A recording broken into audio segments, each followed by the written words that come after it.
Isang mapagpalang araw po sa inyong lahat. Ngayon po ay February 6, 2026, Biyernes. At ngayon ay ginugunita ang kapistahan ni na San Pedro Bautista, San Pablo Miki at mga kasama, mga martir. Ating pong unang pagbasa at pagninilay sa araw na ito ay hinango mula sa aklat ni Sirach, chapter 47, verses chapter 2 to 13. Si David ay hinirang sa lahat ng kalalakihan sa Israel, parang taba na inihiwalay sa handog na iniaalay. Pinaglaruan lamang niya ang leon na wari bisirong kambing, at ang mga oso na wari maliliit na tupa.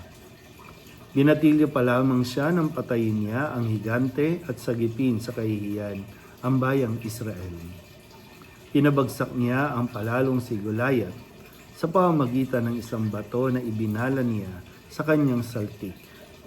Sapagkat nanawagan siya sa Panginoong kataas-taasan, pinag-ibayo nito ang lakas ng kanyang bisig. At napatay niya ang batikang mandirigma ng kaaway, upang igalang ang mga bansa ang kapangyarihan ng kanyang bayan. Kaya tinawag siyang ang nagwagi sa 10,000.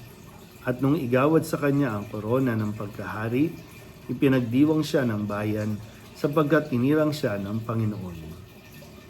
Niluping niya ang kaaway sa Filisteo at pinasuko sila hanggang sa panahong ito. Nagpasalamat siya sa Diyos sa lahat niyang nagawa, sa kataas-taasan at kabanal-banalang niyang iniuukol ang karangalan. Umabi siya ng mga awit na nagmumula sa kaibuturan ng puso upang ipakilala ang pag-ibig niya sa may kapal.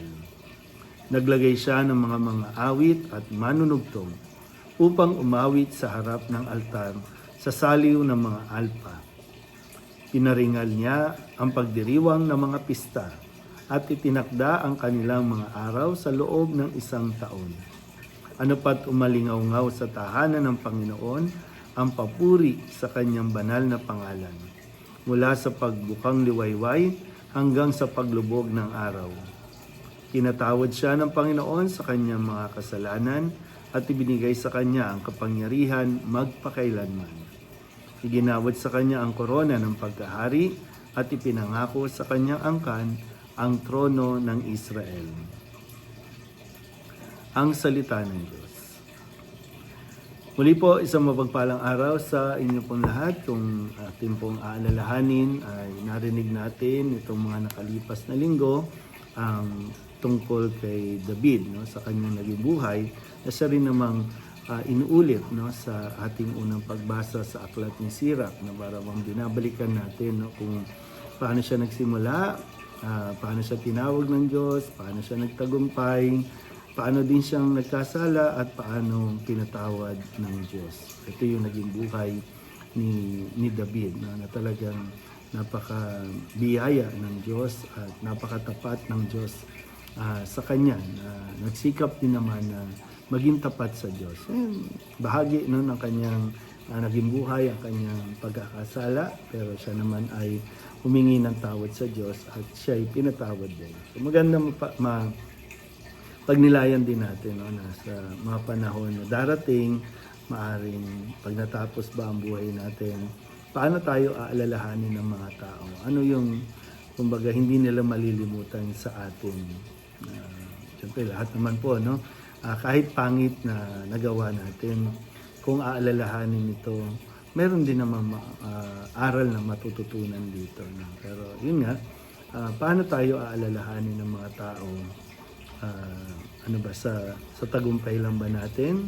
Kasi sa unang pagbasa, inaalala natin si David, pero ang higit na mas lumilitaw ay kung paano siyang pinagpala ng Diyos. Kung paano naging tapat ang Diyos sa kanya.